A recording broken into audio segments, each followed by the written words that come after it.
Welcome to Atticus of the Arena, a sweeping tale of grit, glory, and the bond between two warriors who defied fate to leave their mark on Rome. Written by Brian M. Brumbaugh. Narrated by Ned Rattor. Prepare to step into the sand, and remember the names, Wolf and Fang. Let the legend begin. Chapter 1.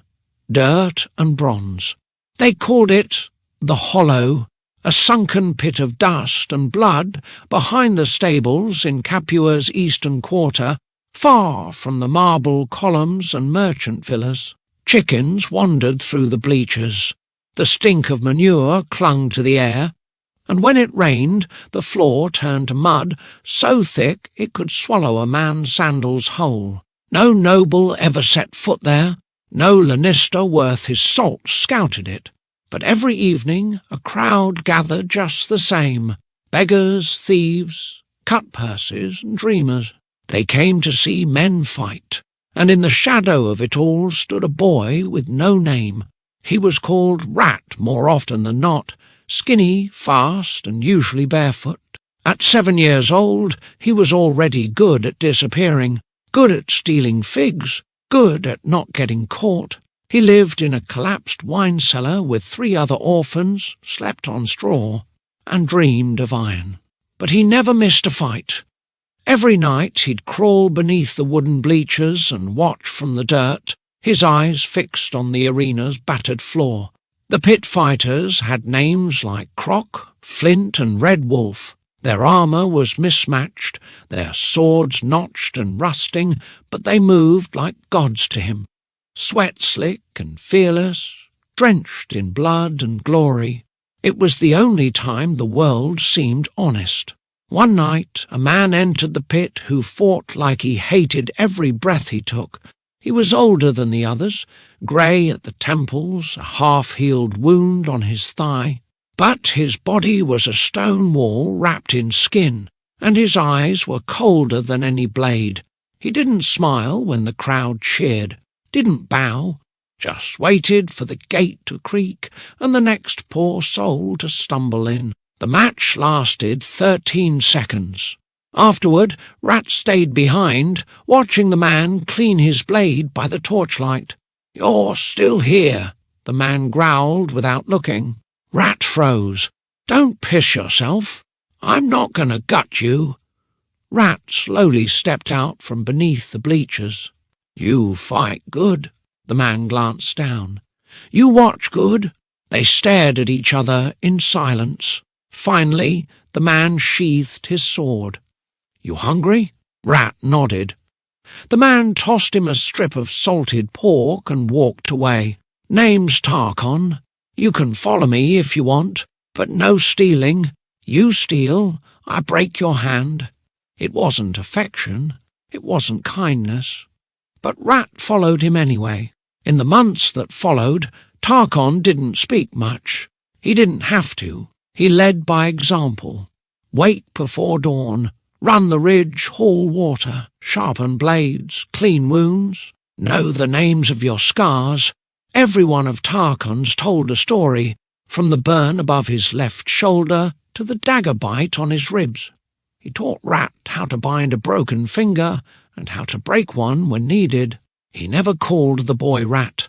One day, after Rat had stopped a drunk from stealing Tarkon's purse, with a well-placed boot to the groin, Tarkon grunted and said, "You fight like an Atticus." The boy blinked. "Who's Atticus?" Tarkon shrugged.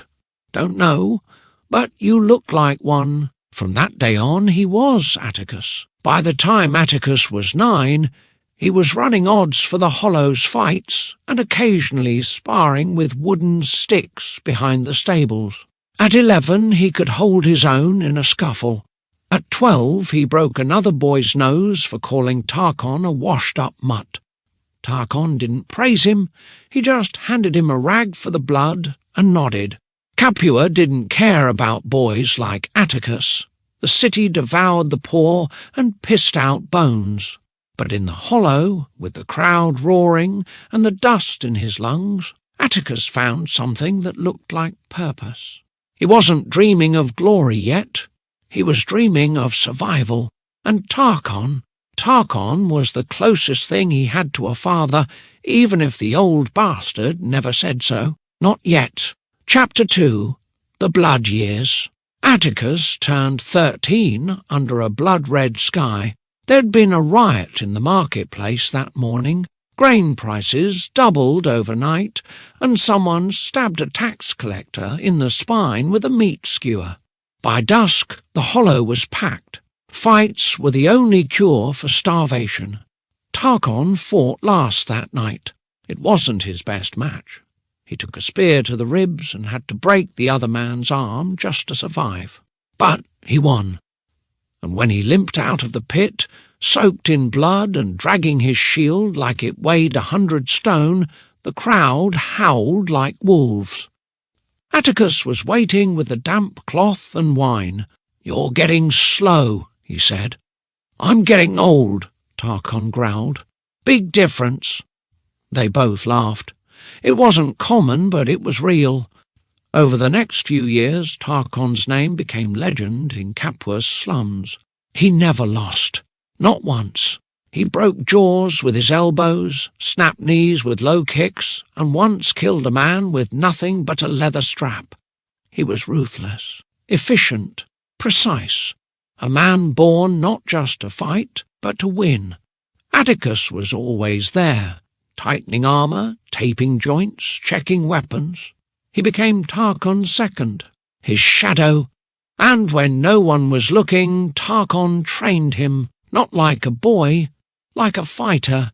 They'd spar behind the stables with wooden gladi. Tarkon taught him how to feint, how to listen to the crowd, how to turn your opponent's weight against him.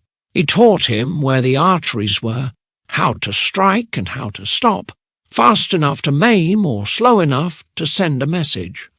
"You don't fight for honour," Tarkon said. "You fight for survival. Glory comes later, if it comes at all." Atticus absorbed it all like wine into sand. By 16, he could handle himself against men twice his size. He'd fight the pit rookies for coin, nothing official, but enough to earn bruises and respect. Tarkon would watch from the shadows, arms crossed, never cheering, never smiling. But when Atticus won, Tarkon was always the first to hand him water. Capua changed slowly. The hollow grew louder, bloodier. Word spread of Tarkon and his feral cub. Bets got bigger.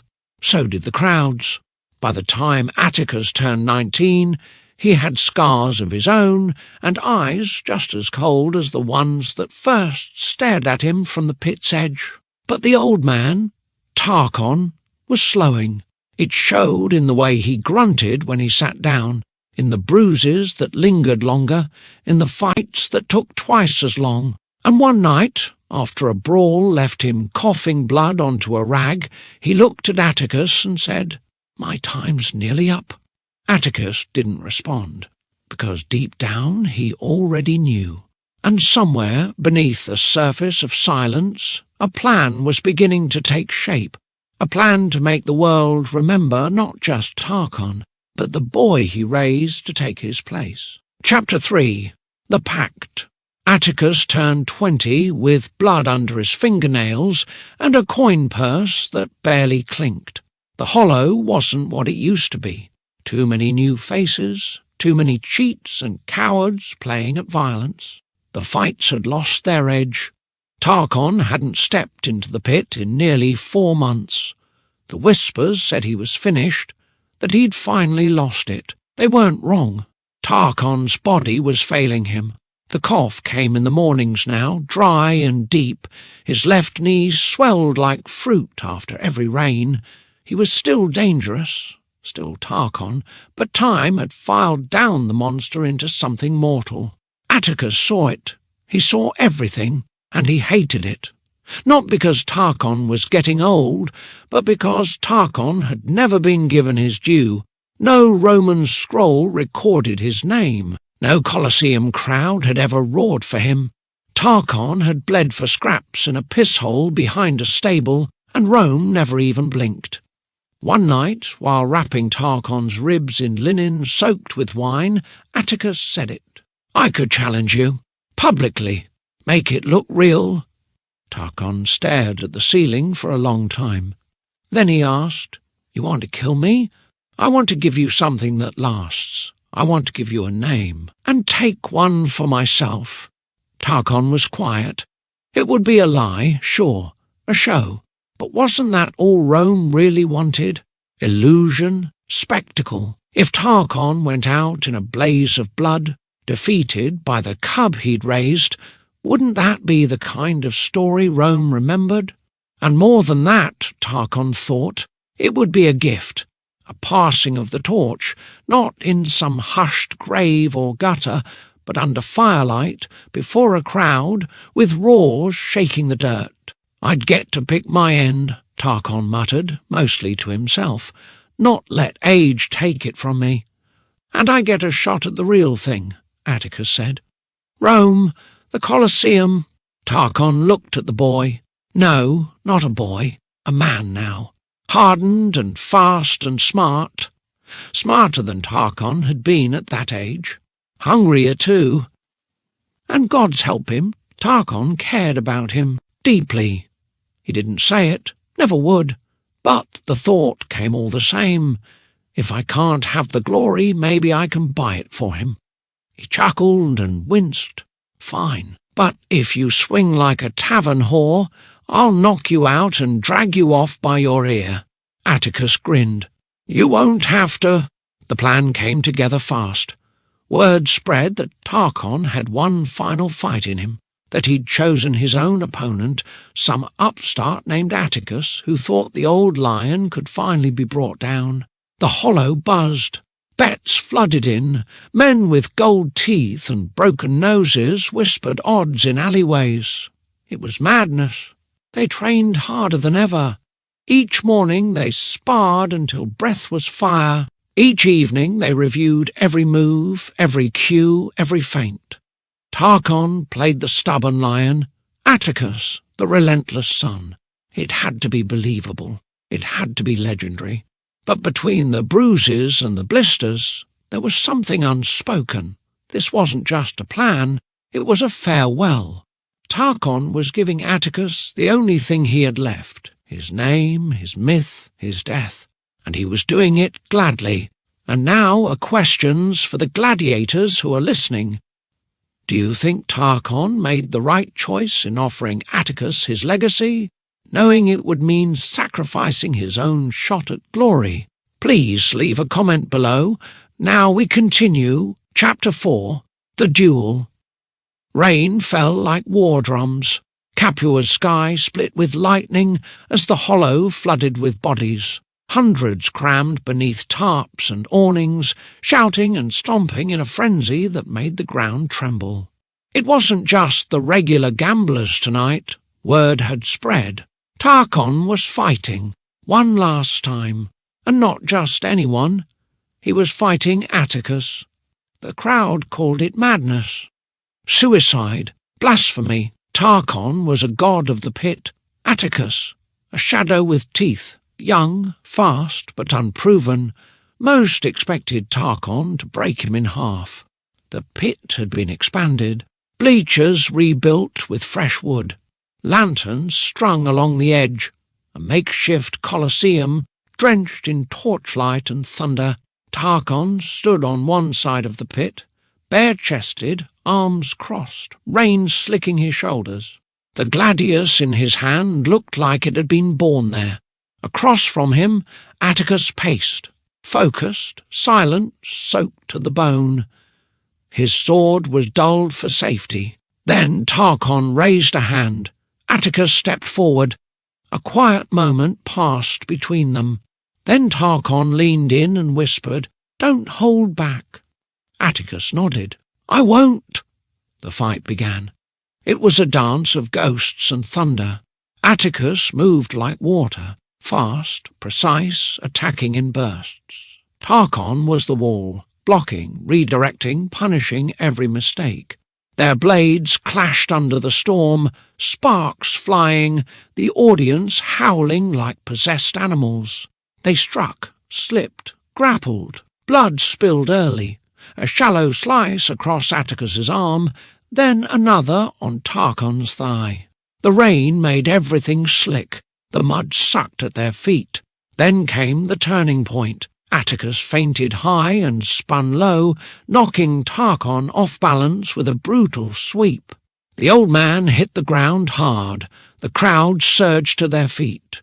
Tarkon rose, blood in his mouth, eyes wild with fury, or maybe pride. He attacked with everything left in him. Steel on steel, roar against roar. The old lion bared his fangs. Atticus drove forward. They clashed one final time. An overhead strike from Tarkon deflected with a scream of iron, and Atticus drove the pommel of his sword into Tarkon's ribs. The old man fell. He hit the mud with a grunt. Silence. Atticus stepped back, breathing hard. Every muscle burned. His sword trembled in his grip. Tarkon lay still, eyes closed, face to the sky, rain dripping from his beard. Then, just faintly, he smiled. The hollow erupted. The crowd screamed. Coins were thrown, fists raised. It was legend made flesh. Atticus stood in the shadows under the edge of a canvas awning, his cloak clinging to his frame. A figure approached, tall, dry despite the rain, flanked by 2 guards in polished leather. The man was Roman, no doubt. Fine cloak, groomed beard, rings on every finger. "You fight like a madman," the Roman said in Latin, too smooth for Capua. Atticus said nothing. "Name?" "Atticus," he replied. "Of nowhere." The Roman smiled faintly. "Perhaps, but you will be of Rome soon enough. My name is Lucius Varro. I manage invitations to the Colosseum on behalf of Senator Gallus." He was most impressed. Atticus blinked. "You'll be summoned within the month," Lucius continued. "You'll travel with escort. You'll be given lodging. And if you fight half as well in the capital as you did in this swamp, you may yet carve a name the city will never forget." He reached into his cloak and handed Atticus a scroll, sealed in crimson wax with an eagle crest. "Don't squander this. Rome forgets men who hesitate." And then he vanished into the rain. Later that night, under a cracked awning beside the dying fire, Tarkon held a wineskin to his ribs and groaned. That sweep was dirty. Atticus laughed through swollen lips. "You taught me that one." Tarkon winced, then grinned. "Smart bastard." A long silence followed as the rain softened to a whisper. The flames popped in the brazier, casting flickering light across their bruised faces. "They gave me an invitation," Atticus finally said. He held up the scroll, the wax seal still unbroken. Tarkon raised a brow. "Already? A man named Lucius Varro. He said Rome wants to see more." Tarkon took a long pull from the wineskin and wiped his mouth. "Of course they do. You've got the face of a killer and the guts of a fool." Another pause. "They'll want to know who trained me," Atticus said. Tarkon looked at the fire. "Then you tell them the truth." Atticus shook his head. "No, I want you there. Not as my past, as my future. Come with me, pose as my Lannister, trainer, whatever they'll call it. I fight, you guide, just like always." Tarkon stared at him for a long moment, then chuckled, a dry, rusty sound. "You think Rome will let a pit dog like me walk through their golden gates?" "I think," Atticus said, "they're going to see exactly what kind of man raises a legend." The old fighter leaned back, eyes misting, not from the wine or the pain. "I never wanted a son," he said softly. "You got one anyway," Atticus replied. And they sat there in silence, rain tapping the canvas above, the fire dying slow, the future burning bright in both their eyes. Chapter 5. The Journey. The road from Capua to Rome was not a single road at all, but a shifting line of dirt, cobble, memory and pain. Atticus and Tarkon left the hollow at sunrise 3 days after the duel. No fanfare, no farewell, just two figures walking down the Via Appia, one with a scroll tucked into his tunic, the other limping slightly, hiding the wince behind his usual scowl. Tarkon had a new role now. He no longer walked ahead. He walked beside Atticus, trainer, mentor, shield. At every village they passed, people stared. Some recognized them. Word of the fight had spread like spilled wine. Others simply sensed something strange. A silent young man with fists like stone, and a grizzled brute who watched every shadow like it might attack. They spent nights in roadside inns, haylofts, under trees and stars. One night they stayed at an abandoned granary overrun with rats. Tarkon killed one with a boot and roasted it over a small fire. Atticus passed on the meat, but not on the lesson. Never be too proud to eat. They hitched a wagon from an old woman near Minturnae. She charged them double until Tarkon stared her down without blinking. Atticus didn't laugh. He was learning. They shared bread with a travelling tinker who'd once fought in the Auxilia. He showed Atticus how to disarm a man with a belt and a prayer. Tarkon rolled his eyes, but let it happen. "Everyone teaches you something," he said. "Even fools." Outside Formiae, they were ambushed by 3 thieves with clubs and an iron chain. Atticus knocked 2 out cold before Tarkon even stood up. The third ran when Tarkon cracked his knuckles. "Let 'em run." Tarkon grunted, spitting blood. "They'll tell better stories that way." In Terracina, they stopped at a tavern to rest. A merchant's son insulted Atticus for his muddy tunic. He woke up missing 2 teeth and a purse of silver. "Lesson?" Tarkon muttered as they walked out. "Rome listens to gold and bruises. Use both." They earned a free ride on a merchant caravan in exchange for guarding the wagons through a narrow mountain pass. Atticus broke the arm of a would-be highwayman using only a stool leg. Tarkon whistled. "You've got flair now. Stop that." At night, by firelight, Tarkon told stories he'd never told before. About his first fight. About the time he almost died in a pit outside Neapolis. About a woman with hair like fire and eyes like wine who once stitched his wounds and broke his heart. Atticus listened, really listened.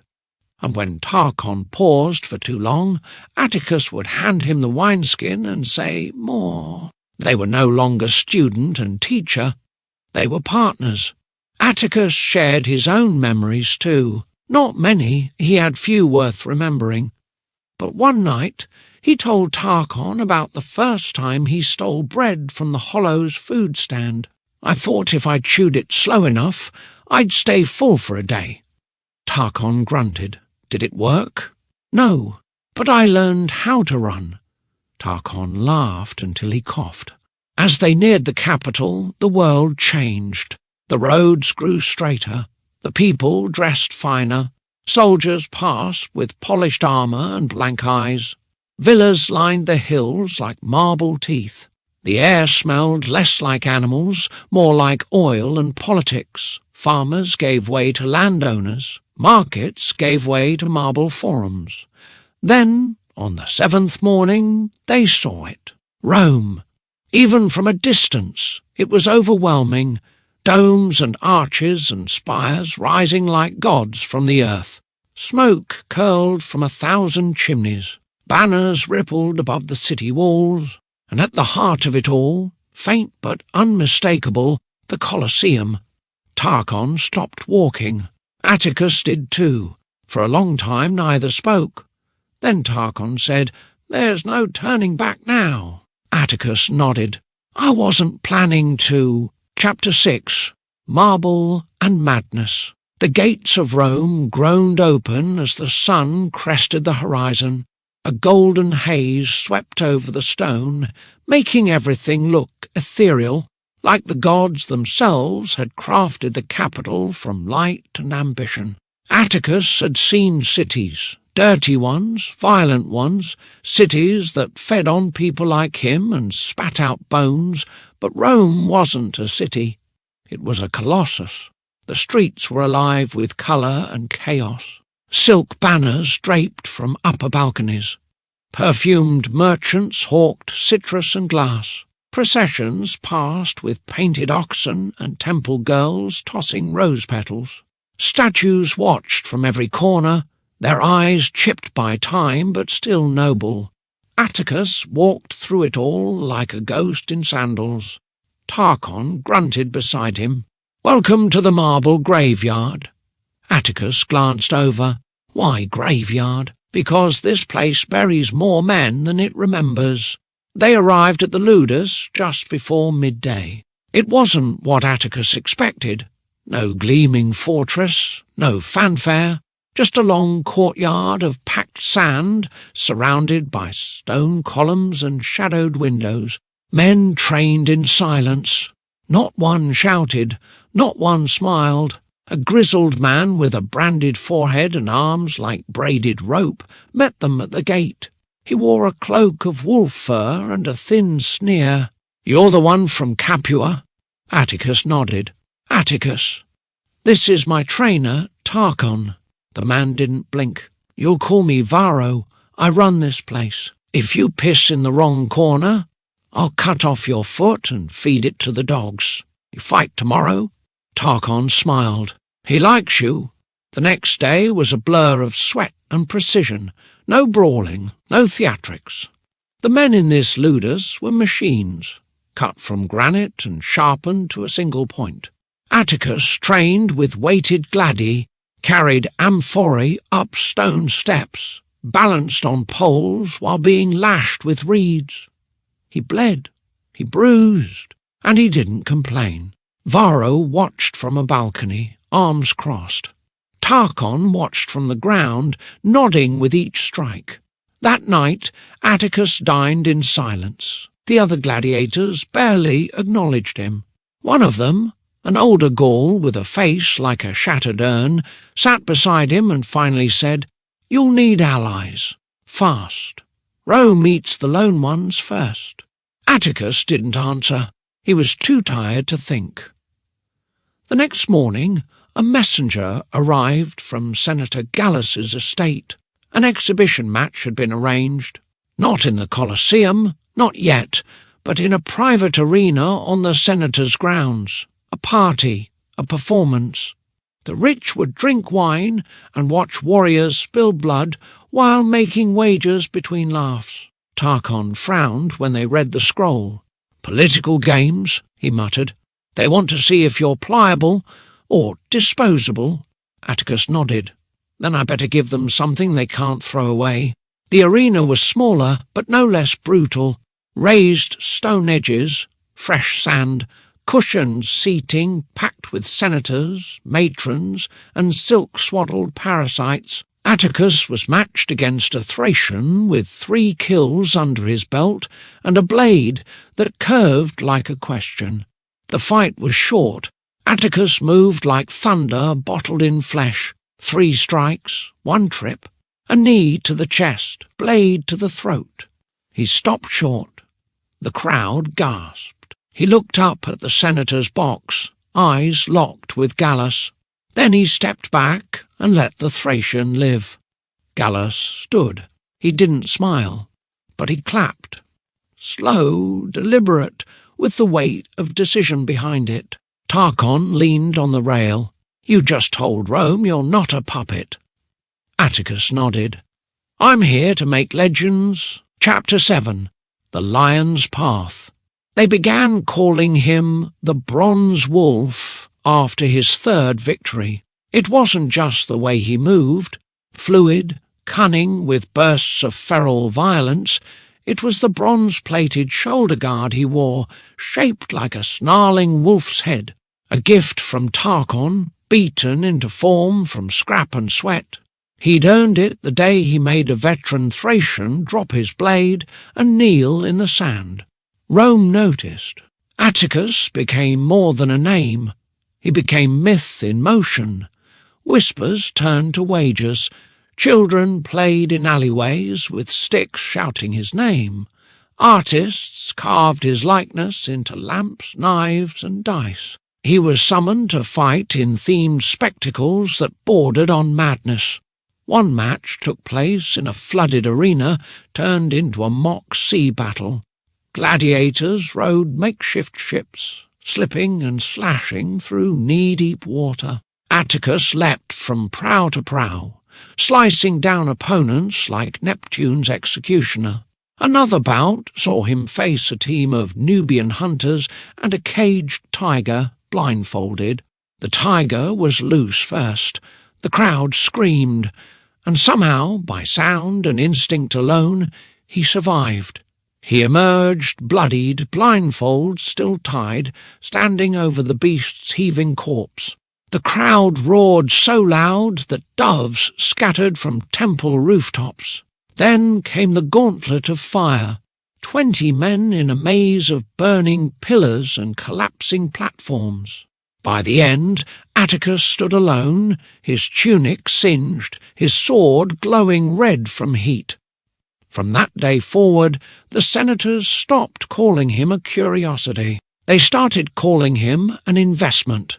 Tarkon watched it all from the shadows of the ludus and the rails of the arena. His beard had gone almost fully grey. His knee ached every morning, but his eyes had never burned brighter.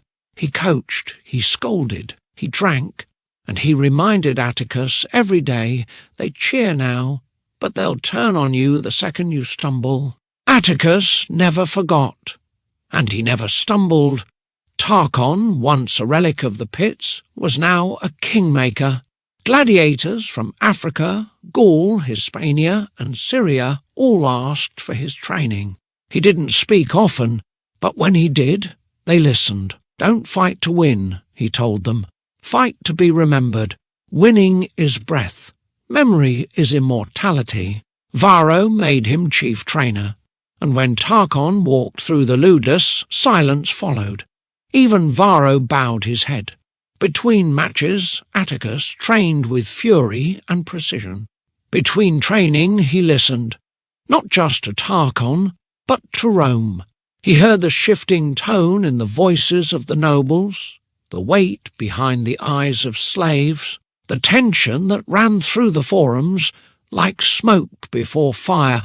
And at night, when the wine was poured and the torches burned low, Tarkon told stories of his youth, a failed rebellion in Sicily where he carried the wounded leader on his back through a field of ash, of a time he was bought and sold between 2 Lannistas who tried to make him a showpiece, of the blacksmith's daughter who taught him how to laugh again and how to lose everything in one night. He spoke of fear, of cowardice, of failure, not just as shame, but as armour. "You think I made it because I was the strongest?" he said once, staring into the fire. Atticus shook his head. "No," Tarkon answered for him. "I made it because I outlived better men." One morning, Atticus awoke to find a crude drawing outside his quarters, chalk on stone. It was him, drawn with a wolf's head and a gladiator shaped like lightning. He said nothing, but he kept the stone. The bronze wolf howled in the sand, and Rome, drunk, brutal, magnificent Rome, howled with him. Chapter 8. Blood and Laurel. Fame is a drug, sweet at first, then sickening. By the time Atticus reached his 10th straight victory, Rome no longer whispered his name, it shouted it. Senators referenced him in speeches. Children carved wolf heads into the dirt. Perfumed nobles wagered fortunes on his matches, and street performers mimicked his killing blows with sticks and flair. He was no longer a fighter, he was a symbol, but every symbol casts a shadow. With greatness came rivals. Gladiators who once nodded in passing now glared with sharpened intent. Some challenged him openly, others plotted in corners. One Thracian tried to crush his throat during a training drill. Atticus broke his collarbone in 2 places. Tarkon pulled him aside afterward. "They hate what you are becoming," he said, "not because it's wrong, but because it's working." Atticus nodded. "Then I'll keep becoming it." One night, as they left a celebration thrown by a praetor's spoiled son, the blade came. A street performer, dressed in feathers, juggling knives, lunged. Not at Atticus, at Tarkon. It was Tarkon's reflexes that saved them both. He took the blade to the ribs while shielding Atticus. The man fled, vanishing into the Roman crowd. Atticus caught Tarkon before he collapsed. Blood soaked his tunic, his lips trembled, but he laughed. "Damn fool missed the heart." He survived, barely. Atticus didn't leave his side for 2 days. The ludus held its breath. Rome noticed. When Tarkon returned, leaning heavier on his cane, walking slower but still unbroken, the city saw him differently. No longer just the trainer, no longer just the relic in the shadows. Now he was the father of Rome's new god. Some called him the Wolf Father, others simply called him the one who made the boy. Atticus fought 3 more matches that month, one against a Spanish dual swordsman, one against a team of Ethiopian netmen, one against a chained Scythian berserker. He didn't just win, he made them look like training drills. And each time he walked a lap around the arena and pointed his sword, not at the crowd, but at Tarkon. By the 3rd time, the crowd joined him. They raised their voices and cried, "Wolf and Fang! Wolf and Fang!" The Colosseum was no longer just a monument. It became something more. For Atticus, it was the forge of glory. For Tarkon, it was his cathedral of redemption. For Rome, it was the house of the bronze wolf. And it began to feel like it would never end. Chapter 9. The Final Bout. They called him the Eastern Storm, a champion from the provinces beyond the Hellespont, a towering figure clad in black-scale armour, wielding a 2-handed falx and the favour of Rome's foreign elite. Undefeated, unmatched, blooded in over 40 matches across 3 continents, and he was coming to face Atticus. The Senate declared it a spectacle of state. Banners were hung from the Senate steps. Poets composed verses before the blood had dried. Bread was thrown into crowds by slaves in gold. The Colosseum filled before sunrise. No man, not even Caesar, commanded more attention that day than the bronze wolf, but Tarkon would not see it. He died quietly in the night. No fanfare, no last speech. Just a deep breath, a muttered curse about Varro's terrible wine, and then stillness. Atticus found him before dawn. He didn't cry. He didn't scream. He sat with the body for hours. Then he wrapped him in Tarkon's old training cloak and carried him to the trainer's quarter fire pit. He burned him with his own hands. No slaves, no mourners, just the wolf tending to his fang. He collected the ashes himself, placed them in a small bronze urn no bigger than a helm, strapped it to his belt, and walked into legend. The gates of the Colosseum thundered open. Atticus stepped onto the sand with the entire empire watching. His armour was darker now, leather cured with ash and wolf hide. No bronze shoulder, no theatrics, just the gladius and the urn. Across from him the Eastern Storm emerged, massive, brutal, a wall of foreign steel and fire-painted eyes.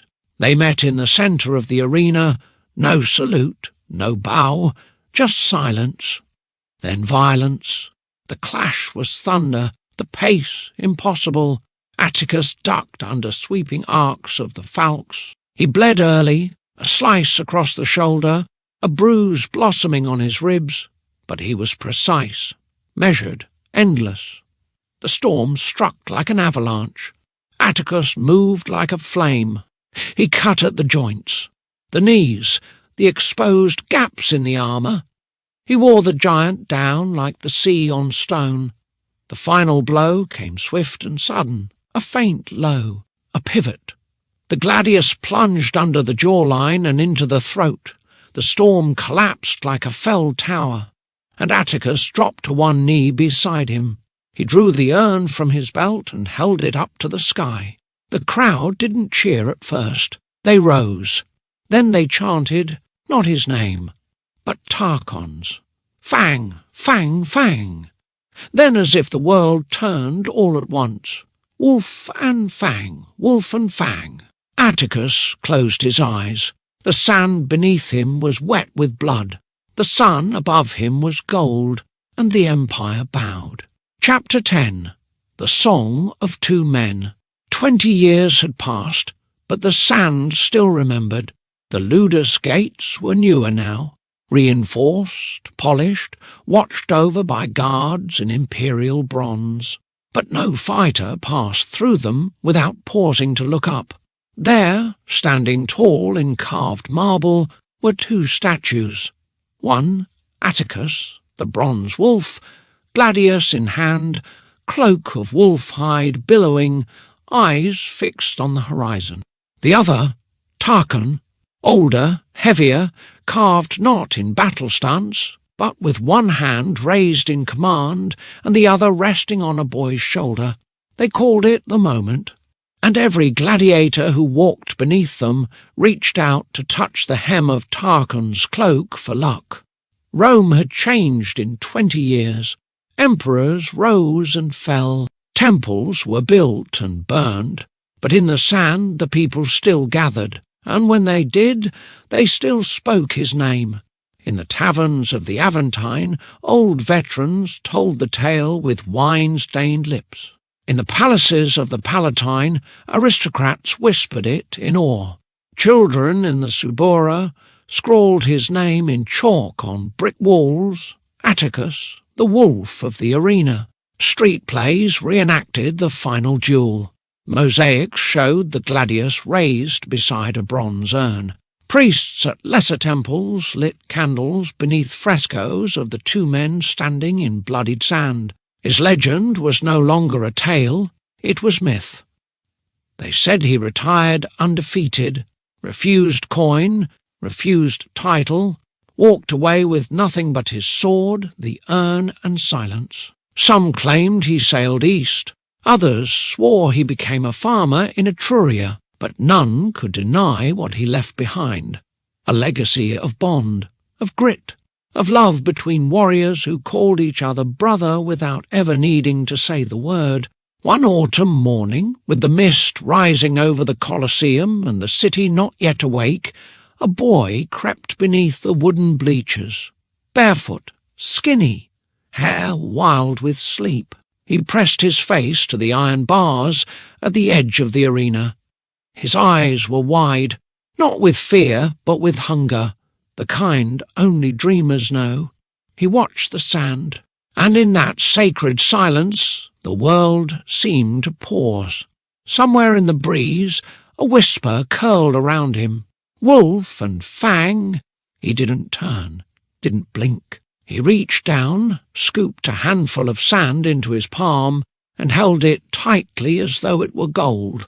And the legend began again, because every song, no matter how ancient, needs a voice to carry it forward. The end. Author's note. Atticus of the Arena was a story born from the love of legacy, of mentors, of chosen family, and of the battles we fight not for glory, but for each other. Writing this tale was a labour of sweat and soul, and I'm honoured to share it with you. Thank you for walking the bloodied sand with Atticus and Tarkon. If this story moved you, please like, comment and subscribe. Your support keeps legends alive. Brian M. Brumbaugh.